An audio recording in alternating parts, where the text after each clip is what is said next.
I pulled into the parking lot of the Sapphire Bay Marina community on a Tuesday morning, expecting to see my 38-foot Beneteau yacht bobbing gently in Slip 14 where I had left it 3 weeks ago. Instead, I found an empty concrete dock and a faded orange sticker plastered on the power pedestal that read, "Property removed per HOA authorization."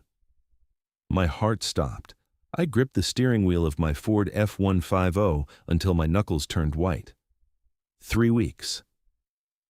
I had been in Seattle for 3 weeks handling a complex admiralty case involving cargo disputes, and somehow in that time, my yacht had vanished from my privately owned marina slip at my waterfront property in Charleston, South Carolina.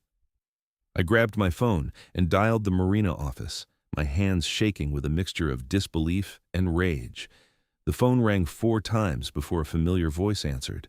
"Sapphire Bay HOA office, this is Brenda speaking." "Brenda, this is Kevin Garrison from 412 Harborview Drive. Where is my yacht?" There was a pause on the other end of the line, followed by the rustling of papers. "Mr. Garrison, let me check our records. Oh yes, I see the notation here. Your vessel was removed from the premises on April 28th per HOA board directive." "Removed? What do you mean removed? That slip is part of my property deed." "Well, sir, you would need to speak with Patricia about that. She is the HOA president. Let me transfer you." Before I could respond, elevator music filled my ear. I sat there in my truck, watching the empty slip where my pride and joy should have been docked. I had purchased that yacht 2 years ago after winning a particularly difficult case involving a shipping company's negligence. The Beneteau represented years of hard work, late nights studying maritime law, and countless hours preparing for trials. It was not just a boat. It was a symbol of everything I had achieved. "This is Patricia Whitmore speaking." The voice that came through the phone was clipped and businesslike, with an undertone of superiority that immediately set my teeth on edge. "Mrs. Whitmore, this is Kevin Garrison. I just arrived at my slip to find my yacht missing. Your assistant said something about an HOA directive." "Oh, Mr. Garrison. Yes, I remember now. Your vessel was in violation of several community covenants. We sent multiple notices to your residence regarding the issues. When you failed to respond, the board voted to have the vessel removed." "Violation? What violation? And I've been out of town for work. What notices?" "According to our records, your yacht exceeded the maximum length permitted in standard slips. You failed to maintain proper registration display, and the vessel remained stationary for more than 14 consecutive days, which constitutes abandoned property under our bylaws." I closed my eyes and counted to 10, reminding myself that losing my temper would not help the situation. "Mrs. Whitmore, my slip is designated for vessels up to 45 feet. My yacht is 38 feet. The registration is displayed on the stern as required by Coast Guard regulations, and I was not abandoning my property. I was working. Where is my yacht now?" Another pause. "The vessel was sold at auction on May 1st to recover the costs of removal, storage, and administrative fees." My blood ran cold. "You sold my yacht? You sold my yacht at auction?" As per Section 12.4 of the Sapphire Bay Community Covenants, the HOA has the authority to remove and dispose of property that violates community standards. You were given proper notice, Mr. Garrison. I never received any notice, and even if there were violations, which there were not, you cannot just sell someone's property without proper legal procedure. Do you have any idea what you have done?" "Mr. Garrison, I suggest you review your covenant documents. Everything we did was perfectly legal and within our authority. Now, if you will excuse me, I have a board meeting to prepare for." "Wait, who bought my yacht? I want contact information for the buyer." "That information is confidential. Good day, Mr. Garrison." The line went dead. I sat in my truck for a full minute, staring at my phone in disbelief. Then I opened my contacts and called my office. My paralegal, Sarah, answered on the second ring. "Garrison Maritime Law. This is Sarah." "Sarah, I need you to pull every document related to my property purchase at Sapphire Bay. I want the deed, the HOA covenants, every piece of correspondence, everything, and I need you to do it now." "Kevin, is everything okay? You sound upset." "The HOA sold my yacht while I was in Seattle. They claim I violated covenants and that they sent me notices. I never received anything." They sold your yacht? Can they even do that? That is what I am about to find out. Get me those documents within the hour. I am heading home now. I drove the short distance to my waterfront home, a 2-story coastal-style house with gray siding and white trim that I had purchased specifically because it came with a private marina slip. The property had cost me a fortune, but the location was perfect for someone who loved sailing and needed quick access to open water. Inside, I went straight to my home office and booted up my computer. While I waited for Sarah to send the documents, I walked to my mailbox at the end of the driveway. Inside were the usual bills and junk mail, but nothing from the HOA. I checked the dates on the postmarks. Nothing seemed to be missing. My phone buzzed with an email from Sarah containing scanned copies of all my property documents. I printed everything and spread it across my desk, reviewing each page with the practiced eye of someone who had spent the last 15 years studying maritime and property law. The deed was clear. Slip 14 was deeded to my property with no restrictions on vessel length beyond the standard 45-foot maximum for the slip size. I checked the HOA covenants next, reading through the dense legal language that most homeowners never bothered to review carefully. Section 12.4 did give the HOA authority to address code violations, but it required written notice sent via certified mail with a 30-day cure period before any action could be taken. It also required photographic documentation of the violation and an opportunity for the homeowner to appear before the board to contest the findings. None of that had happened. I grabbed a legal pad and started taking notes, documenting everything I remembered about my yacht's condition when I left for Seattle. The registration stickers were current. I had renewed them in March. The vessel was well maintained, clean, and definitely not abandoned, and it was well within the length restrictions for my slip. My phone rang. It was Sarah again. "Kevin, I just got off the phone with the Charleston County Clerk's office. I asked if any liens or notices had been filed against your property. There is nothing on record, no notice of violation, no lien for HOA fees, nothing." That is what I thought. They skipped every required step in the process. "Sarah, I need you to draft a demand letter to the HOA. I want documentation of every notice they claim to have sent, copies of the board meeting minutes where they voted to remove my yacht, the auction listing, documentation of the sale, and contact information for the buyer. Give them 72 hours to comply." "You are going to sue them?" "I am going to destroy them. What they did is not just a covenant violation. They stole my property and sold it. That is conversion, and in South Carolina, that is a criminal offense." After hanging up with Sarah, I called the Charleston Police Department and asked to speak with someone about filing a theft report.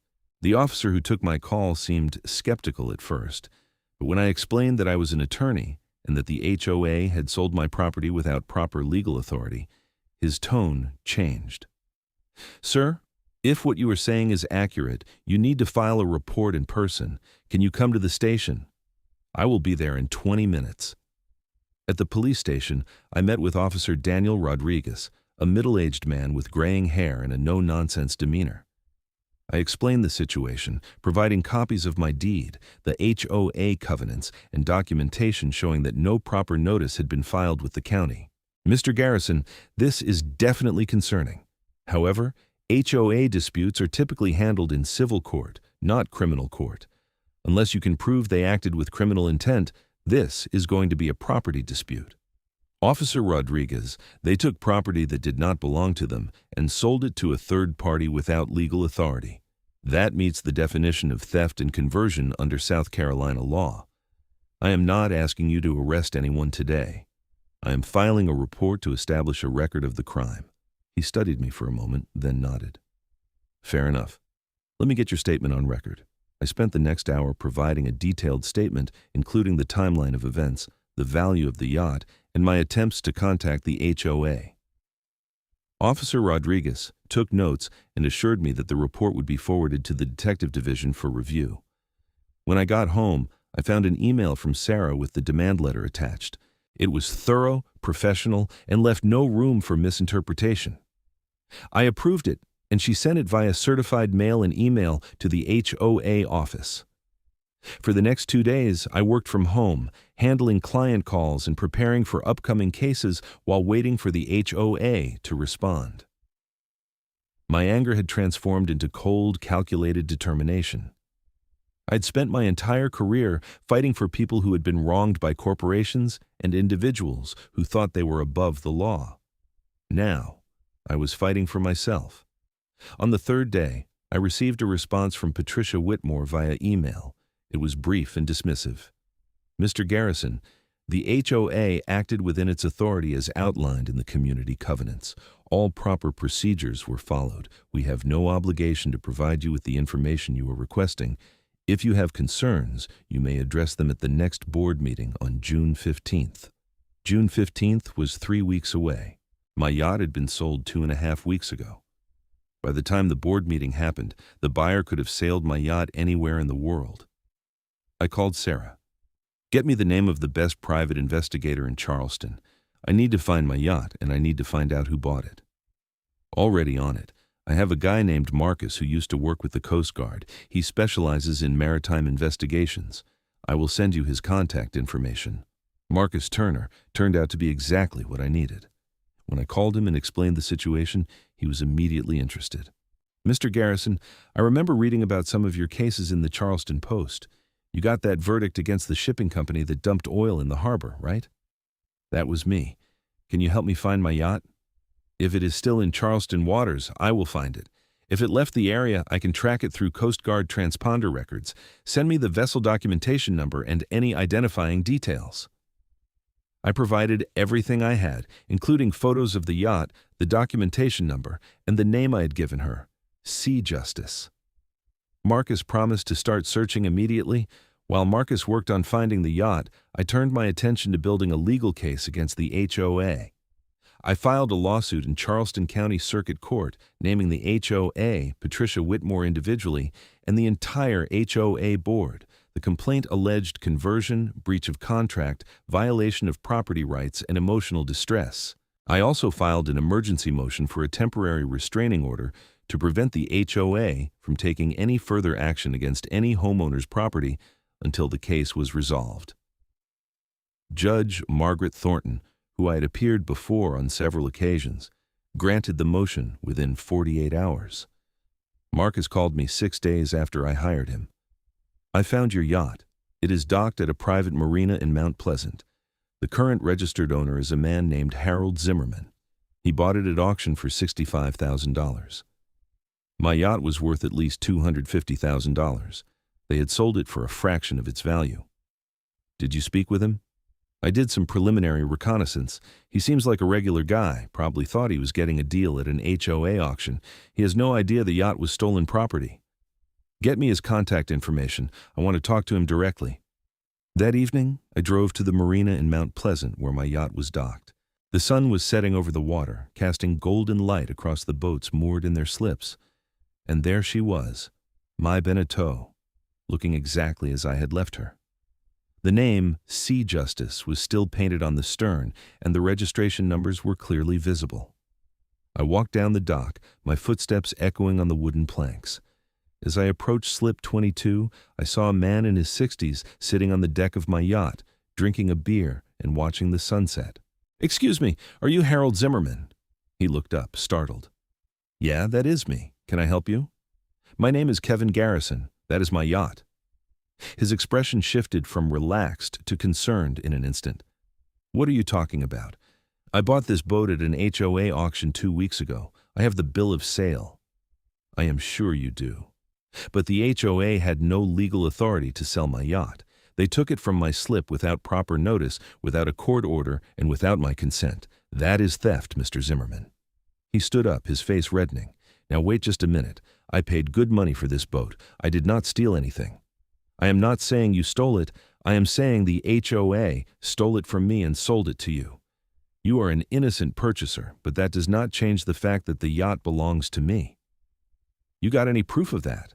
I pulled out my phone and showed him photos of myself on the yacht, the original bill of sale from when I purchased it, and the vessel registration in my name. Harold's face went pale. Oh, God. I knew it was too good to be true. $65,000 for a Beneteau in this condition?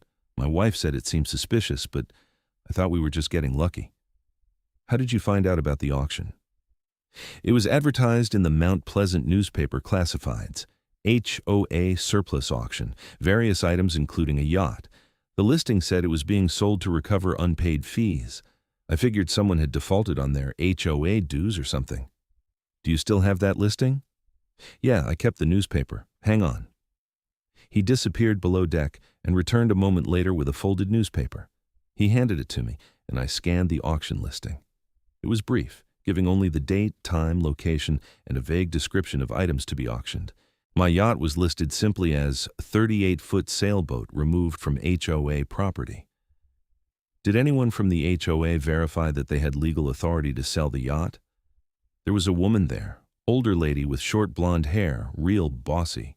She had some papers that she said gave the HOA the right to auction off property that violated community rules. I did not read through all of it. I just assumed it was legitimate. Patricia Whitmore. That sounds right. She ran the auction herself, took cash and check payments. There were maybe 20 people there, but I was the only one who bid on the yacht. Started at $50,000 and I went up to $65,000. Nobody else wanted to go higher. I took a deep breath, trying to control my frustration. None of this was Harold's fault. He was a victim of the HOA's illegal actions just as much as I was. Mr. Zimmerman, I'm going to be honest with you. I'm a maritime attorney and I have already filed a lawsuit against the HOA. I'm going to recover my yacht, but I want to make sure you get your money back too. You were defrauded. What do I need to do? I need you to testify about how you purchased the yacht and provide copies of any documents you received from the HOA. In exchange, I will make sure you are included in the lawsuit as an intervening plaintiff. When I win, which I will, you will get your $65,000 back plus interest. Harold looked relieved. Okay, yeah, I can do that. I feel terrible about this. I had no idea. I know. The HOA took advantage of you. They took advantage of both of us. We exchanged contact information, and I took photos of the yacht in her current location for evidence. Harold promised to send me copies of all the auction documents, including the bill of sale and any paperwork Patricia had provided. As I drove home, my phone rang. It was Sarah. Kevin, you need to see this. I have been doing some digging into the Sapphire Bay HOA finances. I have a friend who lives in the community and she pulled some records for me. The HOA has been operating in the red for the past 18 months. They have less than $10,000 in their reserve fund. They are broke? Almost, and there is more. Patricia Whitmore has been president for 6 years. During that time, the HOA has engaged in 3 other auctions of homeowner property. 2 cars and a boat trailer. None of them had proper documentation on file with the county. She has been running a scam. She finds property she thinks she can sell, manufactures violations, and auctions off the items to fill the HOA's coffers. That's what it looks like. I'm sending you everything I found. This was bigger than I thought. Patricia Whitmore was not just an overzealous HOA president. She was operating a criminal enterprise, using the HOA as a cover to steal and sell homeowners' property. I called Officer Rodriguez and provided him with the new information. He sounded much more interested this time. Mr. Garrison, if you can document a pattern of this behavior, we might have grounds for fraud charges. Can you get statements from the other homeowners who had property seized? I will track them down. Over the next week, I worked with Sarah to identify and contact the other victims of Patricia's scheme. The first was a man named Gerald Foster, who lived 3 streets over from me. His vintage Mustang had been towed and auctioned 18 months ago. The HOA claimed it was an abandoned vehicle because it had been parked on the street for more than 72 hours. But Gerald had documentation showing he had applied for and received a temporary parking permit while his garage was being repaired. The second victim was a woman named Cynthia who had lost a boat trailer. The HOA claimed it was blocking the sidewalk, but photos showed it was parked completely on her driveway, well within her property boundaries. All 3 victims had the same story. They received no proper notice, no opportunity to contest the violations, and no chance to recover their property before it was sold. I added Gerald and Cynthia as co-plaintiffs to my lawsuit and provided their statements to Officer Rodriguez. The Detective Division opened a formal investigation into the HOA's activities. 2 weeks after my yacht was stolen, I received a notice that the HOA board was holding an emergency meeting to address my lawsuit. The meeting was scheduled for 6 o'clock on a Wednesday evening at the community clubhouse. I arrived 15 minutes early, dressed in a suit and carrying a leather briefcase filled with documents. The clubhouse was a modest building with a meeting room that held about 50 people. When I walked in, I found Patricia Whitmore sitting at a table at the front of the room with 4 other board members. About 30 homeowners filled the chairs facing them. Patricia's eyes narrowed when she saw me. "Mr. Garrison, this is a closed board meeting. Homeowners are not permitted to address the board during emergency sessions." "Actually, Mrs. Whitmore, according to South Carolina HOA law, all board meetings must be open to homeowners except when discussing personnel matters or pending litigation. Since this meeting is not about personnel and the litigation I filed is a matter of public record, I have every right to be here." One of the other board members, a balding man in his 50s, leaned over and whispered something to Patricia. She pursed her lips but did not argue further. I took a seat in the front row, setting my briefcase on the floor beside me. The meeting began with Patricia reading a prepared statement about how the board had always acted in the best interests of the community and how my lawsuit was frivolous and without merit. When she finished, I raised my hand. "I am not taking questions from homeowners tonight," Patricia said. "I am not asking a question. I am providing notice. As of this morning, the Charleston County Circuit Court issued a temporary restraining order preventing the HOA from taking any further action to remove or dispose of homeowner property without proper legal authority.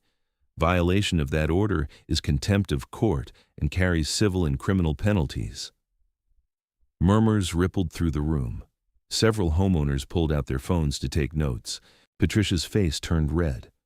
"You have no right to interfere with HOA operations." "I have every right to protect property rights. Mrs. Whitmore, you sold my yacht without legal authority. You failed to provide proper notice, you failed to follow the procedures outlined in the HOA covenants, and you failed to file any documentation with the county as required by law. That is theft." "I did everything by the book," she snapped. "Then you will have no problem providing documentation of the certified mail receipts for the notices you claim to have sent me. You will have no problem providing the board meeting minutes where the decision to auction my yacht was voted on. And you will have no problem explaining why you sold a yacht worth over $200,000 for only $65,000. The room erupted in conversation. Homeowners were shouting questions at the board. Patricia banged a gavel on the table, trying to restore order. "This meeting is adjourned." "You cannot adjourn a meeting just because you do not like the questions," I said, raising my voice to be heard over the chaos. "Mrs. Whitmore, you are going to answer for what you did. If not tonight, then in court. And if not in civil court, then in criminal court." Patricia grabbed her papers and stormed out of the room, followed by 2 of the board members. The other 2 remained, looking shell-shocked. One of them, a woman in her 40s with curly brown hair, stood up. "Mr. Garrison, can I speak with you privately?" We moved to a corner of the room while the other homeowners continued discussing what had just happened. "My name is Susan Miller. I'm the HOA treasurer.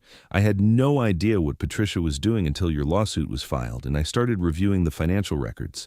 She's been depositing auction proceeds into the HOA account and recording them as miscellaneous income. I thought it was from renting out the clubhouse or something. I did not know she was selling people's property." "Do you have access to the financial records?" "Yes, I have everything. Bank statements, deposit records, all of it. I want to help. What Patricia did is wrong, and if the rest of the board knew about it, they are just as guilty." "Susan, I need you to make copies of everything and provide them to my office, and I need you to testify about what you found." "I will do it. I cannot be part of this anymore." Over the next few days, Susan provided comprehensive financial records that showed Patricia had deposited over $180,000 in auction proceeds over the past 3 years.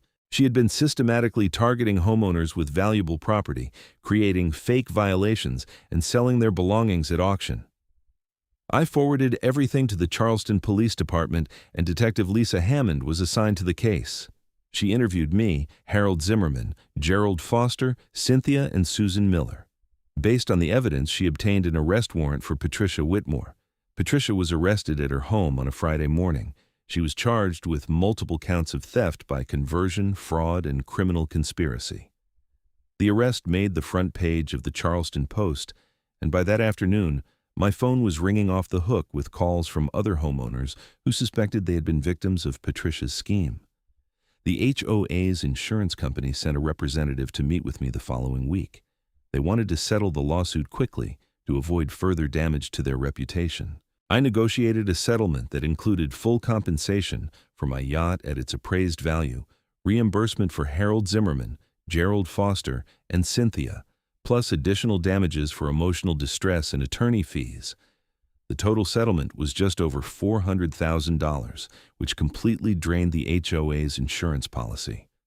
The board voted to remove Patricia from her position and to disband the existing board structure. They brought in a professional property management company to handle HOA operations going forward. As for my yacht, Harold Zimmerman voluntarily returned it to me once the settlement was finalized. He used his reimbursement money to buy a different boat, and we actually became friends. He invited me to join his sailing club, and we still go out on the water together a few times a month. Patricia's criminal case moved slowly through the court system. Her attorney tried to argue that she believed she was acting within her authority as HOA president, but the evidence was overwhelming. The prosecutor presented testimony from multiple victims, financial records showing the pattern of theft, and emails where Patricia discussed targeting specific properties because they would bring high prices at auction. The trial lasted 2 weeks. I attended every day, sitting in the gallery and watching as the case unfolded. Patricia maintained her innocence throughout, insisting that she was just trying to keep the community safe and maintain property values. But the jury did not believe her. They convicted her on 14 counts of theft by conversion, 6 counts of fraud, and 2 counts of criminal conspiracy. The judge sentenced her to 8 years in prison and ordered her to pay restitution to all victims. Standing outside the courthouse after the sentencing, I was approached by a reporter from the Charleston Post. "Mr. Garrison, you've been called a hero by many of the homeowners in your community. How do you feel about the verdict today?" "I do not think I am a hero. I am just someone who knew his rights and was willing to fight for them. What Patricia Whitmore did was wrong, and I am glad she is being held accountable. But the real heroes are the people like Susan Miller who had the courage to come forward and tell the truth, even when it meant going against someone in a position of power. What advice would you give to other homeowners dealing with aggressive HOAs? Know your rights, read your covenants, keep documentation of everything, and if an HOA is violating the law, do not be afraid to fight back. Property rights are fundamental in this country, and no HOA should be allowed to trample on them." The interview aired that evening on the local news. The next day, I received a call from a publisher in New York who wanted me to write a book about my experience. I declined. I had said everything I needed to say in court. Life slowly returned to normal after the trial. The new property management company that took over the Sapphire Bay HOA implemented proper procedures for handling covenant violations, including mandatory certified mail notification, 30-day cure periods, and appeals processes. They also established transparency requirements for all board meetings and financial transactions. My yacht was back in slip 14 where she belonged. I had the dock cleaned and repaired, and I installed a security camera to monitor the slip 24 hours a day. I was not taking any chances. On a Saturday morning in late August, I decided to take Sea Justice out for a sail. The weather was perfect, with clear skies and a steady breeze coming off the Atlantic. I loaded supplies into the cabin, checked the rigging, and started the engine. As I motored out of the marina, I passed Harold's new boat in his slip. He was on deck, waving. I waved back and called out, "See you at the club meeting Tuesday." "I will bring the beer," he shouted back. I guided the yacht through the Marina Channel and out into Charleston Harbor. The water was calm, reflecting the blue sky above. I raised the mainsail, then the jib, and cut the engine. The yacht heeled slightly as the wind filled the sails, and we began to glide across the water. This was freedom. This was why I had worked so hard, studied so many years, fought so many battles. Not for the money or the recognition, but for moments like this. Moments where I could be alone with my thoughts, surrounded by water and sky, with nothing but the sound of the wind and the waves. I thought about Patricia Whitmore, sitting in a prison cell somewhere. probably still convinced she had done nothing wrong. I thought about all the people she had hurt, the property she had stolen, the lives she had disrupted. And I thought about justice, real justice, and how sometimes it takes one person willing to stand up and say, "No more," to make a difference. The legal system is not perfect. It is slow, it is expensive, and it does not always reach the right result. But when it works, when people use it the way it was intended, it can be a powerful force for good. That is what I had dedicated my life to, helping people navigate that system and fight for their rights. I sailed for 3 hours that day, going south along the coast and then back north. When I returned to the marina, the sun was beginning to set, painting the sky in shades of orange and pink. I secured the yacht in her slip, making sure everything was properly stowed and locked. Walking back to my house, I checked my phone and saw a message from Sarah. "New client wants to meet Monday. HOA seized his boat in Myrtle Beach, says he heard about your case and wants your help." I smiled and typed back, "Set up the meeting for 9 a.m. Some people might think I would want nothing to do with HOA cases after what I had been through, but they would be wrong. What happened to me had given me insight and experience that could help others. And if there were more Patricia Whitmores out there, people who thought they could abuse their power and get away with it, then I wanted to be the person who stopped them. That evening, I sat on my back deck overlooking the marina, drinking a bourbon and watching the boats bob gently in their slips. The lights from the neighboring houses reflected on the water, creating a peaceful scene that was hard to believe had been the center of such chaos just a few months earlier. My phone rang. It was my brother Thomas calling from Atlanta. "Hey, Kevin, I just saw your interview on YouTube. Man, you really took down that HOA lady. Just did what needed to be done. Mom wants to know if you are coming to Thanksgiving this year. She is worried you are spending too much time working and not enough time with family. Tell her I will be there. I'm actually thinking about taking a few weeks off in November, maybe sail down to the Keys." "That sounds great. You deserve a break after everything that has happened." We talked for a few more minutes about family news and his kids before hanging up. As I set my phone down, I noticed an email from Judge Thornton's clerk. The HOA's insurance company had filed a motion to intervene in a case involving another homeowner, citing my case as precedent. The judge wanted to know if I would be willing to serve as an expert witness. I forwarded the email to Sarah with a note. "Let's discuss Monday after the new client meeting." The fight was not over. It probably never would be. As long as there were HOAs willing to abuse their power and people who needed help standing up to them, there would be work to do. But tonight, I was going to enjoy my bourbon, my view, and the knowledge that my yacht was safely docked in Slip 14, right where she belonged. I raised my glass to the setting sun, to justice, and to the satisfaction of proving that sometimes knowledge really is power, especially when that knowledge comes with a law degree and the determination to use it. The ice clinked against the glass as I took another sip, savoring the smooth burn of the bourbon. Tomorrow, I would be back in my office, meeting with clients, preparing cases, and continuing the work I loved. But tonight, I was just a man with his boat, his home, and the peace that comes from knowing you fought the good fight and won. In the distance, I could hear the sound of boats coming into the marina, their engines humming as they navigated to their slips. The community was alive, thriving, and now protected by proper procedures and oversight. The homeowners of Sapphire Bay no longer had to fear that their property would be seized on a whim by an out-of-control HOA president. That was worth everything. The stress, the legal fees, the time away from other work. It was all worth it to know that I had made a difference, not just for myself, but for everyone in the community. I finished my bourbon and went inside, setting the glass in the sink. Through the window, I could see Sea Justice illuminated by the dock lights, her white hull gleaming in the darkness. She looked proud, dignified, like she knew she had been vindicated. Tomorrow would bring new challenges, new cases, new battles to fight. But tonight, I was going to sleep well, secure in the knowledge that justice had prevailed and that my yacht, my property, my rights had been restored. As I climbed into bed, I thought about what I would say to the new client on Monday. I would tell him the truth, that fighting an HOA is not easy, that it takes time and money and determination, but I would also tell him that it is possible, that the law is on the side of property owners who know their rights, and that sometimes taking a stand is the only option. Because at the end of the day, this was never just about a yacht. It was about principle. It was about the fundamental American right to own property and to be protected from those who would take it without due process. It was about standing up to bullies and showing them that their power has limits. And as a maritime attorney who had spent his entire career fighting for those principles, I was more than ready to do it again. The next morning, I woke early and went for a run along the marina. The sun was just beginning to rise, casting long shadows across the docks.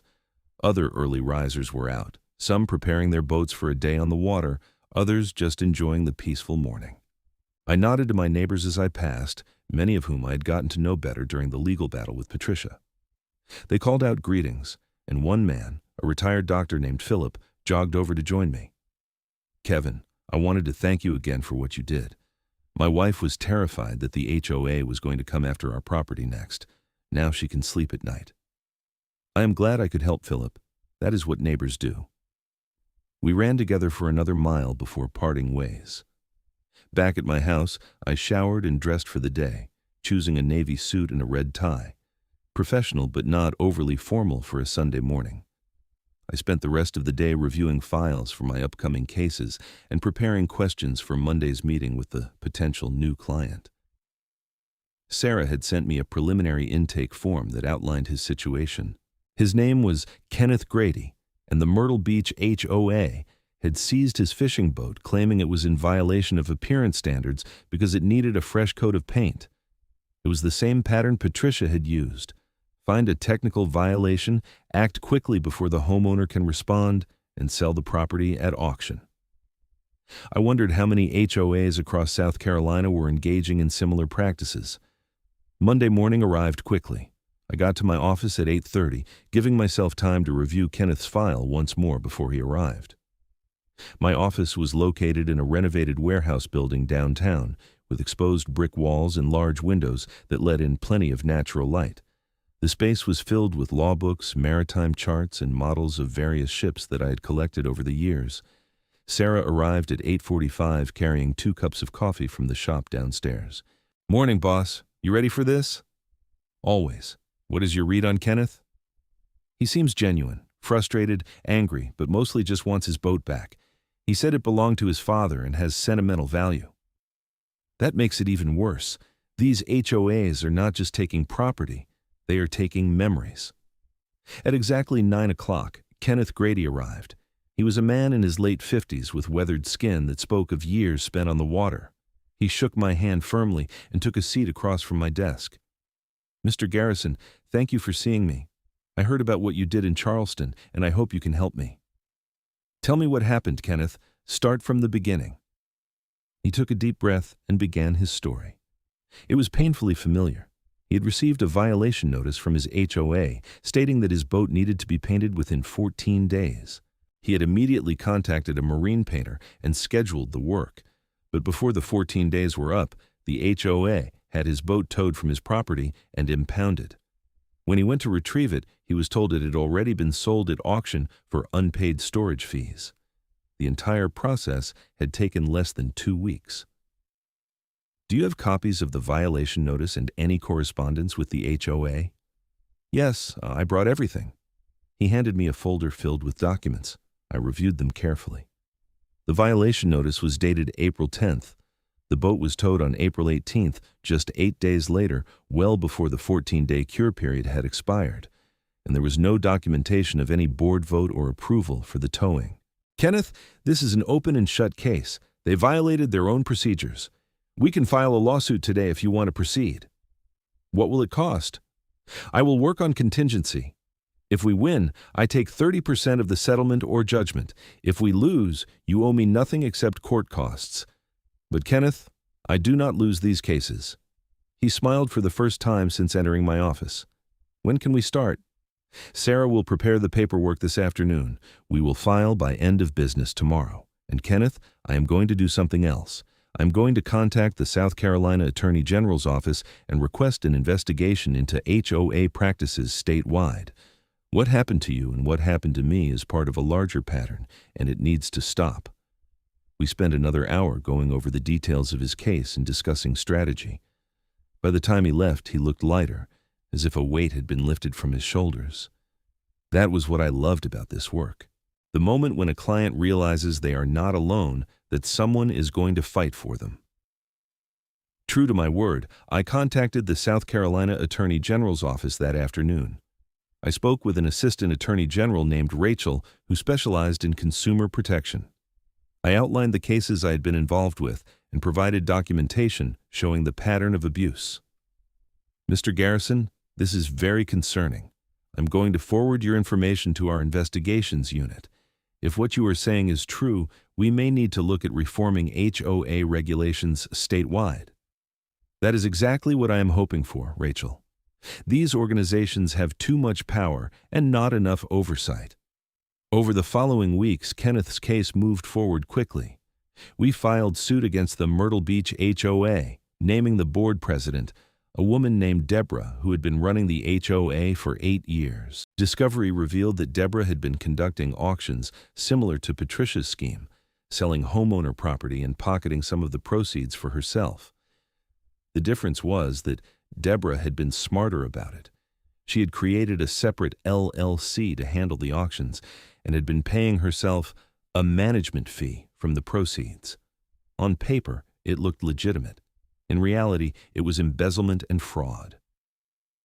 I worked with Kenneth's local police department to open a criminal investigation. Deborah was arrested in July and charged with multiple felonies.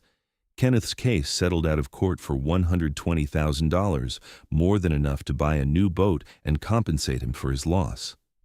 But the real victory came in September when the South Carolina Attorney General's office announced new regulations governing HOA operations.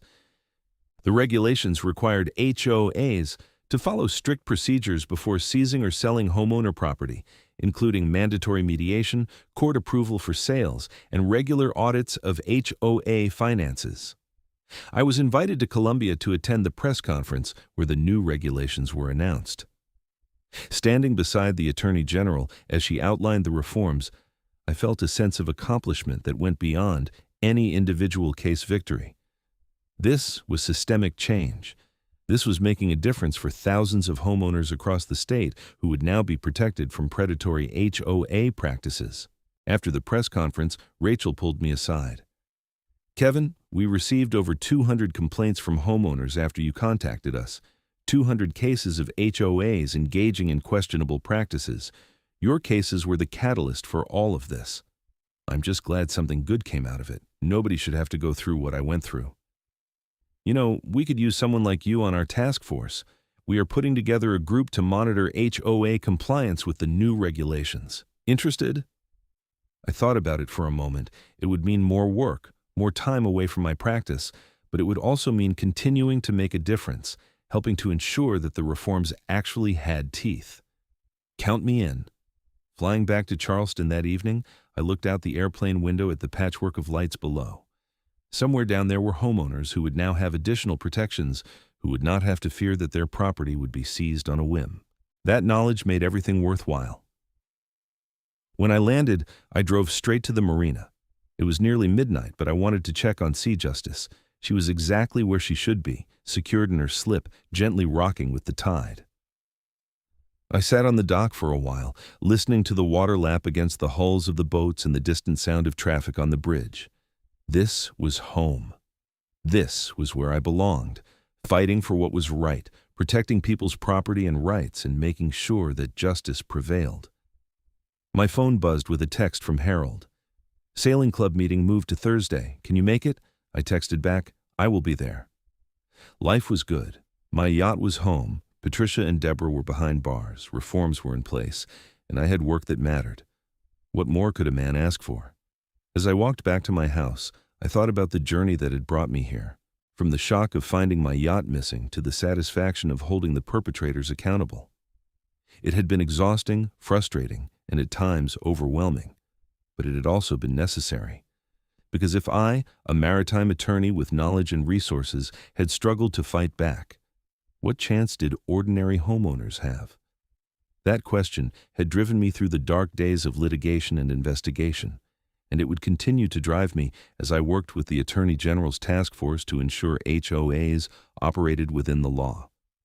Inside my house, I poured a glass of water and stood at the kitchen window, looking out at the marina. The dock lights illuminated the boats, creating a scene of tranquility and order. Everything in its place, everything as it should be. Tomorrow would bring new challenges. There would be more clients, more cases, more battles to fight. But tonight, I was content. I had taken on a system that needed reform, and I had won, not just for myself, but for everyone who had been victimized by overreaching HOAs. As I climbed into bed, I set my alarm for 6 a.m. There was work to do, justice to pursue, and rights to protect. And I was ready for all of it. The last thing I thought before falling asleep was how fortunate I was to have the knowledge and skills to fight back when my rights were violated, and how important it was to use those skills, not just for myself, but for others who might not have the same advantages. That was the real meaning of justice, not just winning your own case, but creating a system where everyone has a fair chance, where rights are protected, where laws are followed, and where those in power are held accountable. I had found my yacht in an unexpected place, and in the process, I had found my purpose renewed. To fight for what is right, to stand up against those who abuse their power, and to make sure that property rights, the foundation of American freedom, are protected for everyone. Sea justice was more than just a name I had given my yacht. It was a philosophy, a commitment, and a promise. Justice for all, especially those at sea or at the mercy of forces beyond their control. And as a maritime attorney, a homeowner, and now a member of the Attorney General's task force, I was going to spend the rest of my career making sure that promise was kept.